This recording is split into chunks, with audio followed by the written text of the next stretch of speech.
আমি মাসুম বিল্লাল, আমার অবস্থান থেকে আমি সরে দাঁড়িয়েছি। আমি স্বেচ্ছায় ছেড়েছি। আমি জানি কর্মীর চেয়ে দল বড়, দলের চেয়ে দেশ।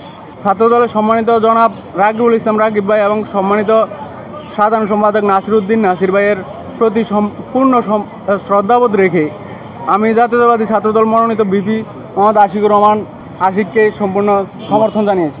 আসন্ন ডাকসু অল সংসদ নির্বাচনে ডক্টর মোহাম্মদ শহীদুল্লাহ অল সংসদে বাংলাদেশ জাতীয়তাবাদী ছাত্রদল মনোনীত প্যানেল থেকে সহসভাপতি পদে নির্বাচন করছি।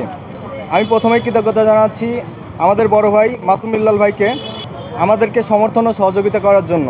করোনার পরে যখন ক্যাম্পাসে আসি তখন থেকেই ভাইয়ের সাথে আমার পরিচয়, ফলে ভাইয়ের সুপরিচয় রয়েছে এবং সবার সাথে তার সুসম্পর্ক রয়েছে। মাসুম বিল্লাল ভাই আমাদের হলের অনেকেই বলেছিল যে আপনারা সবাই একত্রিত হন এবং একসাথে মুভ করেন। মাসুম বিল্লাল ভাই সেখানে আমাদেরকে সহযোগিতা করেছেন এবং দলের প্রতি ত্যাগের পরিচয় দিয়েছেন। আমি আমার পক্ষ থেকে এবং আমাদের সকল শুভাকাঙ্ক্ষীদের পক্ষ থেকে মাসুম বিল্লাল ভাইকে জানাই বিশেষ কৃতজ্ঞতা এবং ধন্যবাদ। ভবিষ্যতেও আমরা আমাদের একসাথে পথ চলা অব্যাহত রাখব।